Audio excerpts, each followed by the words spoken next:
కేటీఆర్ ను సిట్ అడిగిన ప్రశ్నలు ఇవే. ఫోన్ ట్యాపింగ్ కేసులో కేటీఆర్ పై సిట్ అధికారులు ప్రశ్నల వర్షం కురిపించారు. ఎక్కువగా ట్యాపింగ్ కోసం అనుసరించిన విధానం, అమలు చేసిన మెకానిజం, రాజకీయ ప్రత్యర్థులను టార్గెట్ చేయడం, పార్టీ అవసరాల కోసం ఫండింగ్ ఒత్తిళ్లు, ఎక్కువగా ఈ అంశాలపైనే పోలీసులు ఆయనను ప్రశ్నించినట్లు తెలిసిందే. ఈ కేసులో కీలక సూత్రధారిగా ఉన్న రిటైర్డ్ పోలీస్ అధికారి రాధాకిషన్ రావును సైతం విచారణకు పిలిపించిన సిట్ పోలీసులు కేటీఆర్తో కలిపి ఆ తర్వాత విడిగా ప్రశ్నించినట్లు సమాచారం.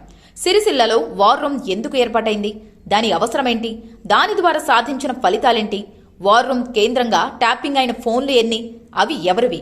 వాటిని ఎందుకు ఎంచుకున్నారు? ట్యాపింగ్ తర్వాత వనగూరిన ప్రయోజనమేంటి? ఇలాంటి పలు ప్రశ్నలతో కేటీఆర్ నుంచి సమాధానాలు రాబట్టినట్లు సమాచారం.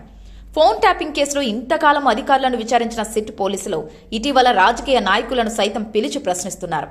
తొలుత హరీష్ రావును ఎంక్వైరీ చేసిన పోలీసులు ఇప్పుడు కేటీఆర్ ను సైతం 7 గంటల పాటు విచారించారు. హరీష్ రావును ఒక్కడిగా మాత్రమే విచారిస్తే కేటీఆర్ ఎంక్వైరీ మాత్రం రిటైర్డ్ పోలీస్ ఆఫీసర్ రాధాకిషన్ రావుతో కలిపి విచారించారు. గతంలో ఆయన ఇచ్చిన వాంగ్మూలంలో పేర్కొన్న అంశాలపై సిట్ బృందం లోతుగా ప్రశ్నించింది. కేటీఆర్ ఇచ్చిన సమాధానాలను, రాధాకిషన్ రావు ఇచ్చిన వివరాలను పోల్చి చూసే ప్రక్రియ మొదలైంది. ఇద్దరిని కలిపి కాన్ఫ్రంటేషన్ పద్ధతిలో విచారించాలని సిట్ బృందం పకడ్బందీ వ్యూహం రచించడం వెనుక స్పష్టమైన ప్రణాళిక ఉంది అన్నది పోలీసుల వాదన. కేటీఆర్ అనివార్యంగా సమాధానం ఇవ్వాల్సిన వాతావరణాన్ని ఈ ప్లాన్ సృష్టించిందని సమాచారం. సిరిసిల్ల వార్ రూమ్ ను ఏర్పాటు చేయడంతో పాటు అందులో ఇజ్రాయెల్ నుంచి ప్రత్యేకంగా సాఫ్ట్వేర్ తెప్పించడంపై సిట్ బృందం దృష్టి సారించింది. ఈ వ్యవహారంలో ప్రైవేటు టీవీ ఛానళ్ల అధిపతి శ్రవణ్ రావు రోల్ పైన కేటీఆర్ నుంచి సిట్ బృందం ఆరా తీసినట్లు తెలిసిందే. వ్యాపారవేత్తలను బెదిరించడానికే ఈ వార్ రూమ్ ను ఏర్పాటు చేశారా? పార్టీకి విరాళాలు వచ్చేందుకే ఈ పనికి పాల్పడ్డారా?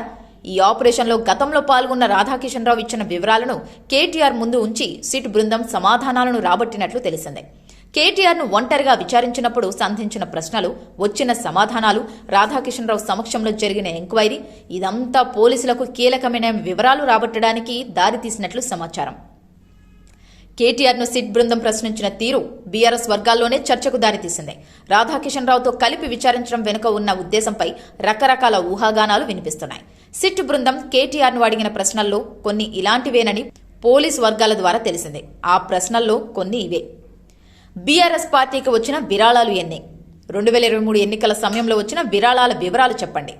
పార్టీ వర్కింగ్ ప్రెసిడెంట్గా మీకు చెక్ పవర్ ఉంటుంది కదా, ఆర్థిక వివరాలు మీకు తెలిసి ఉంటాయి. ఎలక్టోరల్ బాండ్స్ రూపంలో ఎన్ని కోట్లు వచ్చాయి? సంధ్యా కన్వెన్షన్ శ్రీధర్రావు ద్వారా 12 కోట్ల రూపాయల మేర పార్టీకి ఎలక్టోరల్ బాండ్స్ ద్వారా విరాళాలు అందాయా లేదా? ప్రభాకర్ రావు బృందంతో బ్లాక్మెయిల్ చేసి ఎలక్టోరల్ బాండ్స్ వసూలు చేశారా లేదా? సిరిసిల్లలో వార్ రూమ్ ఎందుకు ఏర్పాటు చేశారు? అక్కడ జరిగిన వ్యవహారాలేంటి?